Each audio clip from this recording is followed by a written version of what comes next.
Meu nome é Caroline Camargo e esse é o Descomplica, um canal criado para esclarecer toda e qualquer dúvida relacionada às doenças inflamatórias intestinais. Um local seguro onde as suas dúvidas serão respondidas de forma simples, descontraída e com muita evidência científica. Vem comigo nesse bate-papo. Todo mundo já sabe que a doença inflamatória intestinal, apesar de ter intestinal no nome, acomete vários órgãos e sistemas. E hoje a gente vai falar especificamente de um órgão diferente do intestino, do fígado. O que o seu fígado tem a ver com a sua doença inflamatória intestinal? E para esse bate-papo, a gente chamou uma pessoa que sabe tudo de fígado, porque não é uma coisa que eu sei tanto, então a gente vai aprender junto aqui nesse podcast. O convidado é o Dr. João Marcelo, foi meu professor na residência e é professor de hepatologia da UFRJ. Seja muito bem-vindo, Legal, João. Um obrigado. prazer ter você aqui no nosso canal. Obrigado pelo convite, Carol. Para começar, a gente vai falar de aumento das enzimas do fígado. É muito comum, né? Mesmo um paciente que não tenha doença inflamatória intestinal, uma pessoa, na verdade, que às vezes não tem nenhuma doença, fazer um exame de sangue e ter ali uma enzima alterada, né? Uma transaminase, uma enzima canalicular. E na doença inflamatória, quando a gente vê uma enzima aumentada, tem uma tendência de achar que aquilo ali tem a ver com a doença. Mas 30% dos pacientes com doença inflamatória intestinal podem ter algum aumento de transaminase ao longo da história natural da doença e não necessariamente vai ter uma doença hepática. Uma parcela muito pequena, quase 5%, vai desenvolver uma doença hepática crônica. Você deve ver muito, né, João? Aumento de transaminase no consultório. A gente vê muito, Carol. É uma das coisas que a gente mais faz como hepatologista. Então, é investigar um paciente que foi fazer um exame de sangue e por acaso descobriu que tinha ali uma enzima do fígado aumentada e fazer essa investigação. Às vezes é muito simples, né? Um exame básico, a gente entende o que está acontecendo, mas às vezes a gente tem que ir mais a fundo e hoje em dia a gente tem cada vez mais tecnologia para investigar. E dentre os pacientes com doença inflamatória intestinal, tem ali umas coisinhas específicas que a gente tem que olhar, mas tem um protocolo que você sabe muito bem.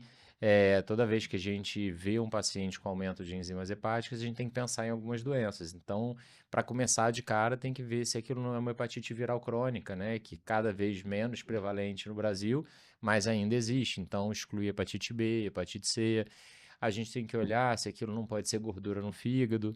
A gente tem que olhar se pode ser alguma doença autoimune do fígado, olhar doenças metabólicas, então por sobrecarga de cobre, que é a doença de Wilson, por sobrecarga de ferro, que é a hemocromatose.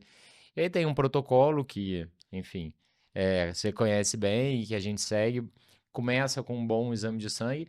Na verdade, começa antes disso com uma boa anamnese para a gente conhecer o Sempre, nosso a gente sempre paciente. comenta isso, né? A anamnese é 80% aí da nossa resolução. Antes do exame complementar, a gente tem que ter as nossas hipóteses que vão vir através da história, né? Hoje eu estava dando aula para os alunos do quinto período e eu falei para eles, ó, se vocês escolherem uma boa anamnese e vocês fizerem um bom exame físico, 95% do que vocês precisam já está ali de informação. O resto vai complementar isso, né? Exatamente. Então, o exame de sangue é nosso melhor amigo e aí a gente vai seguir investigando. Óbvio, se o paciente fala para a gente na anamnese que ele tem doença inflamatória intestinal, a gente vai querer saber os remédios que ele usa, a gente vai querer entender um pouquinho mais e vai pensar em algumas coisas específicas. Todo aumento de enzima hepática tem que ser investigado? Assim, fiz um exame de sangue, deu um pouquinho aumentado, pode ser uma coisa transitória, eu deixo para lá, ou repito o exame? Como é que você costuma fazer na prática? Ó, Carol, essa pergunta é muito legal, porque essa é uma pergunta que eu acho que até médicos experientes se confundem, né? Em algum momento da humanidade se criou um termo assim, enzima hepática tocada, que não faz, a gente não usa tocado para mais nada. E o tocado Só parece para enzima assim, tá hepática. um pouquinho alterado e que isso não tem importância. Como hepatologista, gastroenterologista, eu digo, toda enzima hepática aumentada precisa ser investigada. É óbvio que muitas vezes aquilo ali foi um medicamento que o paciente tomou, estava com dor nas costas, um anti-inflamatório, ou teve uma virose, estava gripado. Então, um aumento transitório que logo vai se resolver sozinho, mas sempre precisa ser investigado. E o fato de ter se cunhado no passado esse termo, né? Ah, enzimas hepáticas tocadas, dá uma falsa sensação de que isso tem um caráter benigno, que não é nada. E às vezes a gente descobre pacientes que estão há anos com enzimas hepáticas tocadas, né? pouco aumentadas e que aquilo é uma doença que está rolando há anos ali sem diagnóstico. Em muitos casos, essa investigação vai ser negativa, né, João? Você vai fazer aquele combo de exames de sangue que a gente precisa fazer na investigação das hepatopatias crônicas, vai vir tudo normal, você vai repetir o exame, a enzima já vai ter normalizado, e foi uma investigação negativa, mas em alguns casos poderia não ser. E aí Sim, você estava detectando algo precocemente que ia ser tratado. Então, exatamente. todo aumento de enzima hepática precisa ser investigado, né? Às vezes as pessoas acham, ah, não, tem aquela história também que o fígado regenera, machuquei o fígado aqui, vai regenerar, não preciso investigar. Mas eu quis começar assim porque precisa ser investigado no paciente com doença inflamatória, no paciente sem doença inflamatória, no paciente, na pessoa ígida, que fez um exame de check-up porque algum médico pediu, Sim, veio uma enzima alterada, a gente tem que investigar, não necessariamente com o hepatologista, né? sim, Se claro, o isso médico aí. generalista, um bom clínico, souber ali fazer aquela investigação básica, faz, e se der alguma coisa alterada, aí encaminha para o especialista, né? Mas Exatamente. a gente sempre também deixa esse foco porque não dá para encaminhar tudo para o especialista, né? Um bom clínico Exatamente. consegue resolver ali Com grande certeza, parte das coisas, com né? certeza. Falado isso, dessas enzimas alteradas que precisam ser investigadas, foi o que o João falou. Às vezes foi um remédio que você tomou, e no caso da doença inflamatória, a maior parte dos remédios eles têm um potencial hepatotóxico. Então, como a gente vai estar prescrevendo um tratamento, a gente vai estar preocupado. Então, antes de começar os remédios, a gente geralmente pede a função hepática, pede as enzimas hepáticas e vai acompanhando aquilo ao longo do tratamento. Mas nem todo remédio é prescrito por um médico, né? Às vezes o paciente toma um suplemento que foi outro profissional, não foi um médico. Às vezes toma um chá, que é um produto natural. E aí, se é natural, né? Não vai nem falar para o médico que toma. Então, essas outras coisas que pra gente funcionam como drogas iguais, mas que não são remédios prescritos por um médico, também são complicadas atualmente, né, João? Exatamente, Carol. Na anamnese de qualquer médico, uma das partes mais importantes é quando a gente pergunta o que que a pessoa está tomando regularmente ou o que que ela veio a tomar. E em específico, quando a gente está falando de aumento das enzimas hepáticas, Carol, a gente tem que perguntar assim, ativamente, por exemplo, o caso dos chás. É tão comum no Brasil, as pessoas tomam tanto e sempre associando a uma coisa natural, saudável, mas é muito possível que aquele chá possa trazer uma toxicidade intrínseca a ele. É muito comum a pessoa achar que está tomando um chá e ter certeza que é aquela planta e ser outra, ou aquilo ali trazer junto consigo muitos contaminantes. Então, a questão dos chás caseiros, e aí tem várias variações quando a gente olha para o Brasil. Então, tem a infusão tradicional, que você bota folha na água fervendo e depois toma aquilo, mas tem as garrafadas em vários lugares do Brasil, enfim, várias formas de se fazer medicamentos caseiros que têm valor e que a gente tem que investigar cada vez mais cientificamente para conhecer, né? A gente tem tanta diversidade na natureza brasileira, mais especificamente eles podem trazer problemas intrínsecos àquela erva, podem ser contaminantes, então junto da erva vira um contaminante, ou pode ser que aquela erva não seja aquilo e a pessoa está tomando uma coisa que nem sabe o que que é. Então E às tem que vezes não esperar o paciente falar, né? Porque buscar e ativamente. tem que ficar perguntando, porque às vezes ele esquece, é uma coisa que não toma todo dia, né? Então tem sempre que dar uma perguntada, esse chato. Sempre falo isso com os Sim. internos, de residentes lá do hospital, que essas coisas do que está tomando, às vezes tem que gastar um tempinho ali naquela anamnese, né? E tem que dar o tempo para o paciente, que às vezes quando você pergunta, ele não lembra. E aí vai passando o tempo, a consulta vai se desenrolando, você vai examinar, e aí daqui a pouco fala, você volta naquele assunto. É uma boa tática, assim. Uma boa tática. Você não ficou gripado? Você não estava com uma dor nas costas? Não, doutor, agora eu tô me lembrando. Há um mês atrás eu realmente tive uma dor no pé, torci o pé, tomei um anti-inflamatório, Esses tomei. exemplos situacionais são legais também, né? Porque às Sim, vezes você puxa da memória da pessoa que realmente teve uma coisa que não estava lembrando em relação a isso. E tudo bem, se a gente tomou um medicamento que parece ser a medicação ou o chá ou suplemento suspeito e aumentou as enzimas hepáticas, a conduta é sempre suspender a medicação, sempre. Sempre. independente do valor. Se for um medicamento, Carol, a gente usa aquela velha. A medicina é sempre uma questão de riscos e benefícios, né? Tudo que a gente faz na medicina, a gente pondera risco e benefício. Então, se eu vou pedir um exame, eu vou ver o custo, o transtorno que aquilo vai causar e o benefício que pode me trazer. Se eu vou prescrever um remédio, eu vou ver os efeitos adversos que ele pode trazer e os benefícios. Então, a gente está sempre, a gente como médico é acostumado a ficar pesando ali. Se a gente tiver num chá caseiro, a resposta é sempre suspender. Mas se a gente estiver num tratamento de uma doença, não. Aí a gente vai olhar o quanto que subiu de enzimas, o quanto que esse remédio ele é importante para aquele paciente. Um exemplo clássico, por exemplo, são as estatinas.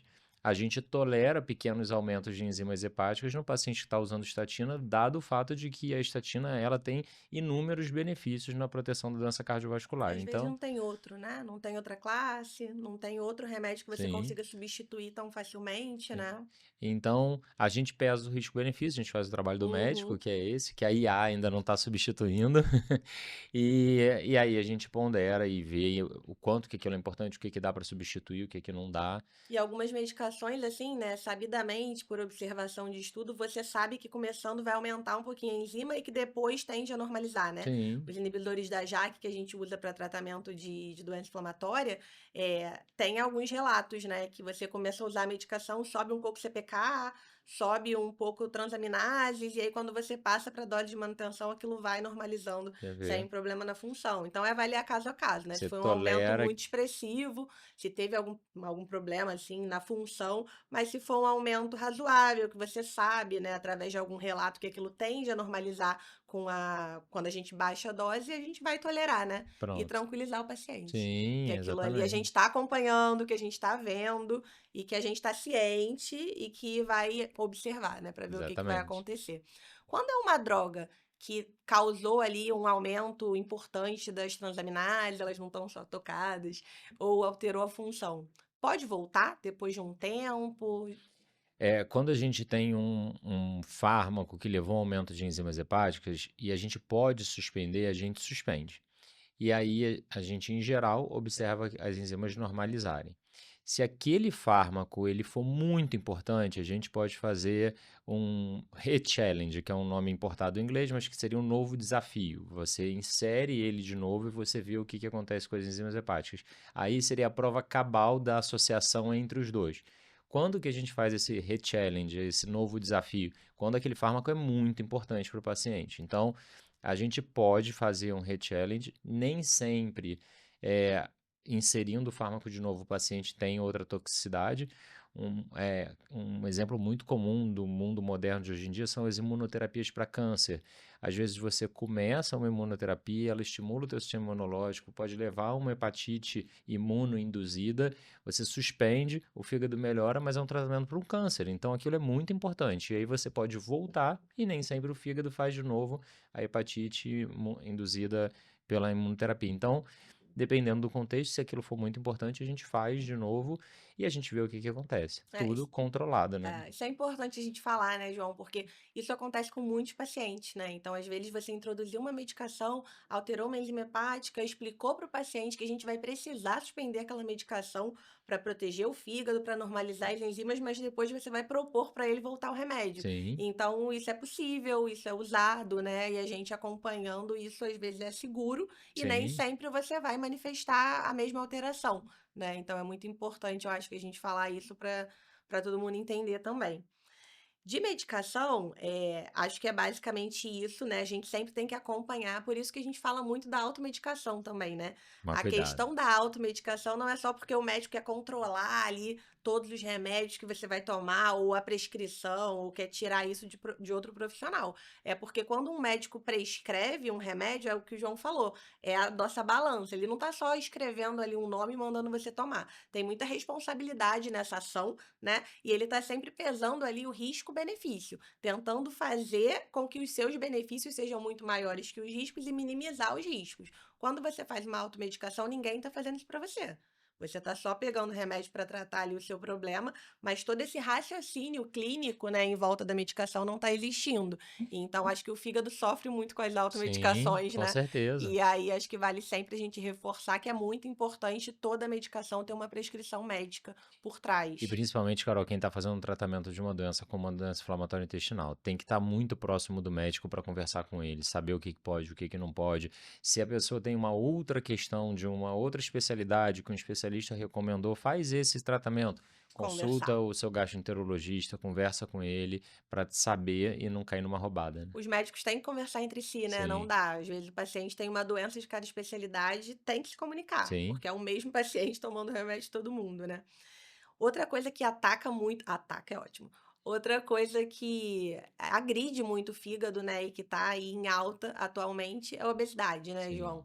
sim. A obesidade é uma doença aí endêmica, uma doença que todo mundo tá lutando contra, e na doença inflamatória intestinal não é diferente, né? A gente tem uma doença que sabe que causa desnutrição, mas hoje a gente tem pacientes obesos e sarcopênicos. Então, tem paciente com doença inflamatória intestinal que tem sarcopenia, que tem ali perda muscular, mas se você olhar, o paciente está obeso, tem circunferência abdominal aumentada, tem até gordura ali no fígado, né? E a gente sabe que isso piora muito a doença inflamatória, né? Todo esse metabolismo aí, essas citocinas inflamatórias da obesidade, que é uma doença, acaba aumentando a incidência de complicações na doença inflamatória intestinal. Aumenta a incidência de doença perianal, aumenta até complicações cirúrgicas.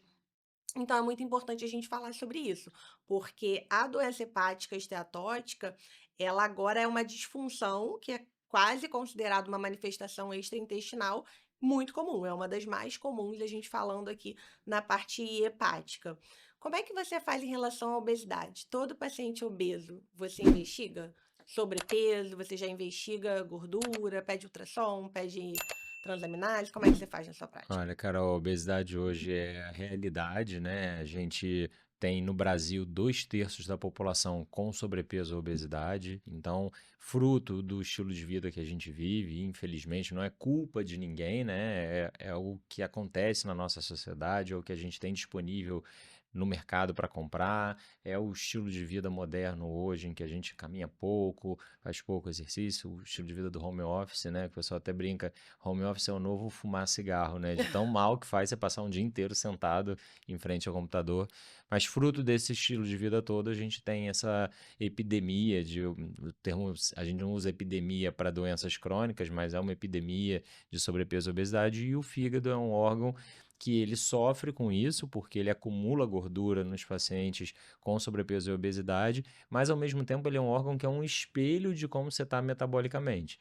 Só acumula gordura no fígado quem está metabolicamente doente. Então, se você tem gordura no fígado, ainda que o teu IMC esteja normal ou esteja na faixa do sobrepeso, você pode dizer que você está metabolicamente doente porque você está acumulando gordura no fígado. Então, como ele é um órgão muito instagramável, ele aparece em exames simples como ultrassom, ele é um órgão fácil de se ver, ele é um ótimo órgão para a gente entender como está o status metabólico daquele paciente.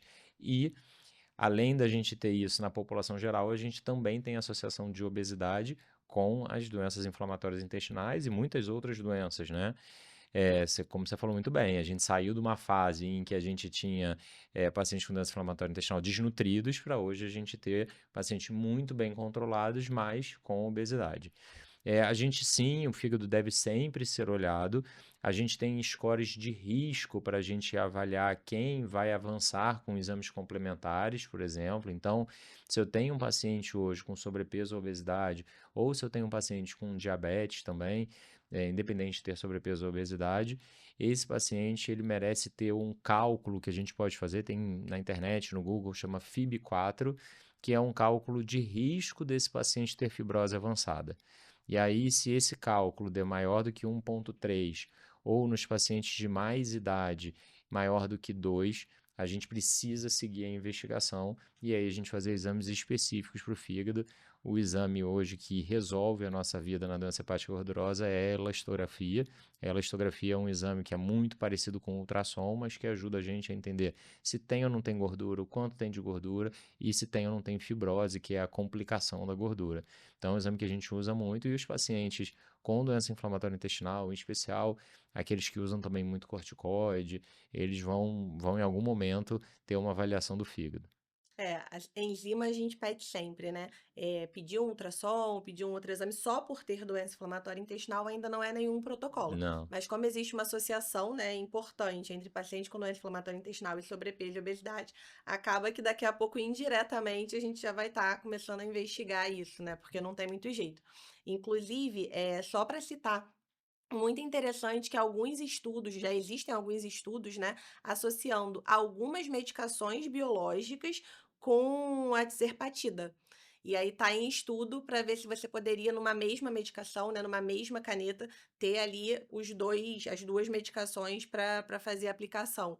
E acho muito interessante porque muito, o olha, paciente não vai precisar, né, usar duas canetas. muito Tem que legal. ver se vai ser liberado, mas é muito interessante isso e mostra exatamente essa associação, né? Porque para você fazer um remédio que tem ali associação de duas drogas é porque as doenças estão realmente bastante interligadas e você tem que começar a se preocupar com isso mesmo, né?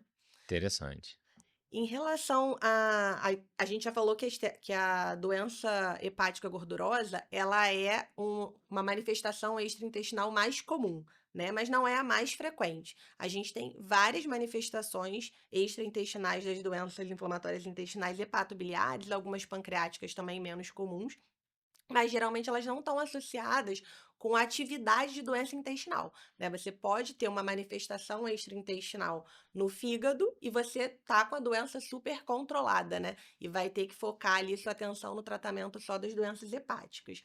E geralmente são divididos em três grandes grupos. Tem o primeiro grupo que a doença do fígado, a manifestação extraintestinal do fígado, vai estar ali muito associada com a autoimunidade também. E aí a gente tem várias, né? Tem a colangite esclerosante primária, tem a hepatite autoimune, tem a cirrose biliar primária, tem síndromes de sobreposição, mas nesse caso, o principal é a CEP, que depois eu vou pedir para você falar um pouquinho quando a gente pensar, né?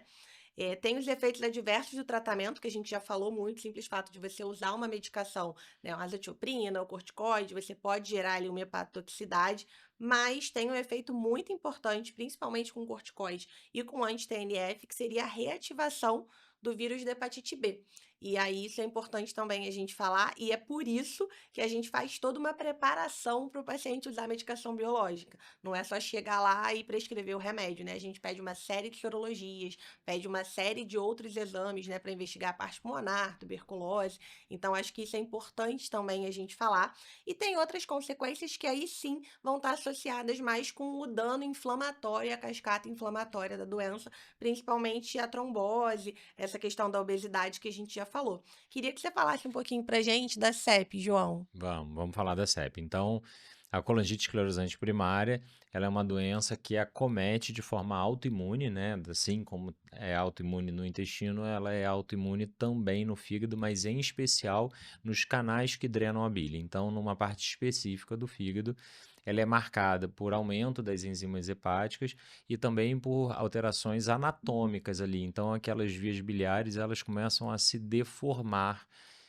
e podem levar, por conta disso, à formação de cálculos e até mesmo tumores. Ela tem uma associação muito forte com a doença inflamatória intestinal. Ela pode existir sem a doença inflamatória intestinal, mas ela é mais comum nos pacientes com doença inflamatória intestinal. E às vezes a doença inflamatória intestinal é tratada, você faz um tratamento para retocolite ulcerativa, mas a doença do fígado vai progredindo e andando por conta própria. Então, ela deve ser suspeitada em todo mundo que tem doença inflamatória intestinal, em especial a retocolite, e que tem aumento das enzimas do fígado, é a pista para começar a investigar, e a partir daí, se tiver, principalmente se tiver a fosfatase alcalina e a gama-GT alterados, a gente vai avançar olhando bem as vias biliares, vendo se tem alguma alteração ali, e exige que a gente cuide do intestino muito bem e que a gente cuide do fígado, a gente ainda está no desenvolvimento de tratamentos específicos para colangite esclerosante, muito numa fase embrionária. Até pouco tempo atrás não tinha nenhum fármaco aprovado para isso, a gente está mudando agora o cenário, mas ainda é uma doença que requer cuidados e não são também todos os pacientes com colangite esclerosante que vão evoluir para um fígado com cirrose e suas complicações. Então, ela tem uma forma de se manifestar que varia muito entre cada indivíduo, e aí é a hora que a gente bate uma bola, né? É, uma Eu interconsulta ali, precisa a muito do comunicação. gastroenterologista para entender como é que tá as perspectivas dessa doença inflamatória intestinal, e é para a gente poder decidir como é que a gente vai manejar o fígado. É muito importante isso, né? Porque a gente vai pedindo ao longo do tratamento as enzimas hepáticas. E a gente só vai começar a pensar em CEP se a gente tem essas enzimas colestáticas aumentadas. Não é uma relação assim tão forte, né? Pra gente, todo mundo que tem doença inflamatória, agora a gente vai sair por aí fazendo colônia de ressonância, vendo Não, se tem alguma não coisa. é. Não é assim que funciona. Se tem doença inflamatória intestinal, você vai acompanhando as enzimas hepáticas que a gente sempre faz, mesmo até por conta das drogas. A gente pede aí de 3 em 3 meses, 6 em 6 meses. Se aquilo vem aumentado, aí que você levanta a suspeita. Diferente da CEP, né? Se o paciente faz um diagnóstico de CEP antes de fazer o Exatamente. diagnóstico de doença inflamatória intestinal, essa relação é um pouco mais forte, né? Íntimo, Então, é. nesse caso, paciente que tem colangite não tem doença inflamatória intestinal, vale uma boa anamnese, vale uma calprotectina, dependendo do paciente, vale uma colono, porque a Exatamente. porcentagem de pacientes que tem CEP e tem também uma retocolite, mesmo que não tenha sido diagnosticada ainda, é muito grande, né? E é por isso que é Exatamente. importante falar que elas não têm relação. Então, assim, ele tá com colangite esclerosante primária, tá tratando e não tem nada. Se ele tivesse alguma coisa de doença inflamatória, ele ia ter uma diarreia? Não, são cursos completamente independentes. Ele pode estar super manifestando sintoma e um laboratório de atividade da colangite esclerosante primária e ter uma doença inflamatória intestinal em remissão não diagnosticada. São Exatamente. cursos diferentes. Então, não é exagero e é até Sim, recomendado que é, você faça a investigação de doença inflamatória nesse paciente, com né? certeza. Então, é bem diferente. Se faz o diagnóstico de uma primeiro e de outra, como é que você vai acompanhar esse paciente, né? E é muito importante também você fechar se tem esses dois diagnósticos. Porque um paciente que tem doença inflamatória e CEP é como se fosse um fenótipo diferente. Porque esse paciente vai ter risco aumentado de alguns tipos de câncer. Diferente do paciente que tem só doença inflamatória, tem um risco aumentado de câncer de cólon. É o paciente que tem só CEP, que tem um risco aumentado. Se ele tem os dois, aumenta bastante o risco dele de algumas neoplasias e muda até a forma de rastreamento, né? Exatamente, é um paciente que exige mais cuidado e exige se bater bola, né? A gente é da mesma Exatamente. especialidade, né, da gastroenterologia, mas eu não faço nada de intestino, É porque as especialidades estão ficando são tão muito amplas, né? grandes, E tem tantos estudos de cada coisa que não dá para você saber tudo, né? Não A dá minha para você área estar é do fígado, atualizado a em gente vai todas as. batendo uma bola e acompanhando. Exatamente, por isso que eu falo, ó, faço ali a investigação, vê alguma coisa alterada, mando para patologista e fico ali querendo saber o que que a pessoa está fazendo. Eu lembro que Justo. teve um paciente que eu te faz muito tempo. Tem um paciente que eu te mandei que falei, João, vou mandar pra você. E você, não, você tá super capaz de ficar com esse paciente. Era alguma coisa estatória há um tempo atrás. Eu falei, a pessoa fica com tanto medo de não estar atualizada, né? Que ela quer É, mandar logo pro especialista. Mas eu achei engraçado. Eu tenho até, você é super capaz de sim, ficar com esse claro. paciente. Eu achei muito engraçado. Em relação à reativação da hepatite B, João, você vê muito? A gente sempre pede, né? Sim. Geralmente vem negativo, muitas pessoas são vacinadas. As pessoas que não são vacinadas, né? Você tem ali o anti-HBS negativo e a gente vai começar qualquer tratamento, a gente pede para vacinar. Não só essa vacina, a gente faz a atualização do cartão vacinal todo. Mas se o paciente teve um contato e tem o vírus da hepatite B ali, a gente tem que tratar dependendo da medicação que vai fazer, né? Olha, eu vou dizer que esse momento do podcast é um momento de utilidade pública, porque todo mundo assista isso aqui, inclusive os colegas médicos assistam isso, porque o que a gente vai falar é muito importante, né? Então, só para contextualizar aqui, o vírus da hepatite B, ele é um vírus que tem uma distribuição mundial, então ele é endêmico no mundo inteiro. E ele tem uma forma crônica em que as pessoas pegam o vírus e ficam com esse vírus para o resto da vida. São pessoas que têm hepatite B em geral, quando diagnosticados, esses estão tratados, acompanhados, eles não estão por aí. Mas uma grande parte das pessoas que se contaminou com hepatite B no passado, então teve o contato com o vírus de hepatite B, eles ficaram curados. Então, 80% das pessoas que tiveram contato com o vírus se curaram sozinhos. Porém, por ser um vírus de DNA, então o material genético dele é muito parecido com o nosso material genético, mesmo nos curando do vírus de hepatite B, a gente fica com aquele material genético guardado dentro do nosso organismo para sempre, e isso não causa nenhum problema na nossa vida, a gente vive muito bem, exceto se a gente for fazer um tratamento que mexa com a nossa imunidade, como são os tratamentos da doença inflamatória intestinal. E aí, neste contexto, uma pessoa que teve uma hepatite B lá no passado, quando era adolescente, na primeira relação sexual, teve, se curou, tá tudo bem, viveu a vida inteira, e aí com 50 anos ele descobriu uma doença inflamatória intestinal e vai precisar fazer um tratamento que mexa com a imunidade dele, e não só doença inflamatória intestinal, mas um tratamento para câncer, um tratamento para uma doença reumatológica. Esse indivíduo ele precisa se proteger para que aquele material genético que ficou no organismo dele lá atrás, desde os 17 anos de idade, não volte a criar a hepatite. Então, são pessoas que estão curadas da hepatite, que têm um potencial de, se a gente mexer com a imunidade, isso voltar. Óbvio que aqueles que têm o vírus cronicamente, eles também precisam de cuidados, mas em geral esses estão sendo cuidados porque eles já têm o vírus, eles já estão fazendo medicação. Então, qual que é a lição dessa história toda? Se qualquer médico de qualquer especialidade, reumatologista, dermato que faz muito biológico, oncologista, os gastroenterologistas, se forem prescrever algum tratamento que vá fazer uma imunossupressão, isso é, que vá diminuir a imunidade, que a gente procure saber se essa pessoa teve o contato com o vírus de hepatite B, porque a forma de fazer a prevenção desse vírus voltar é muito simples, gratuita no Brasil. Isso é muito legal a gente falar, porque não é gratuita no mundo inteiro, mas gratuita no Brasil. O tratamento das hepatites virais é A gratuito. segunda coisa que a gente gravou, que foi até o ar agora, a gente gravou falando de vacina, que a gente tava comentando, né? Uma coisa que funciona no SUS é Sim, vacina, né? Que você consegue fazer exatamente. várias vacinas. Aí, uma segunda coisa que funciona bem no Olha, SUS nós temos o é o maior tratamento de programa hepatite virais. público gratuito de maior, porque o Brasil é um país gigantesco, existem vários outros países em que tem sistemas de tratamento público, mas o Brasil é o maior do planeta e a gente faz um tratamento em que não falta remédio. Qualquer um consegue pegar o remédio próximo da sua casa, a distribuição é muito eficiente, então realmente é um motivo de orgulho para o nosso SUS. Tem vacina para hepatite B, tem vacina para hepatite A agora, tem remédio para hepatite C, tem remédio para hepatite B e tudo isso gratuito. É muito legal. Muito legal.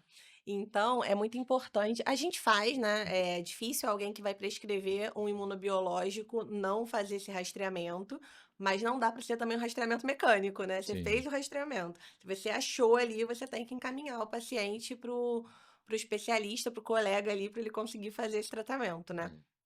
João, eu acho que a gente fechou, né? Você tem alguma coisa para acrescentar Eu aí? tô super feliz, aprendi pra caramba aqui com as coisas que você trouxe. É uma felicidade poder estar aqui. Tive a honra de participar da tua formação. Você foi uma excelente residente lá atrás. Eu Hoje em dia, demorei a desapegar, né, João? Eu ficava te mandando mensagem direto, agora eu você é parei. uma excelente gastroenterologista. Uma oportunidade, um paciente que tem acompanhamento contigo. E legal poder estar aqui compartilhando um pouquinho também da minha especialidade. Então, estou muito feliz. Obrigada, João.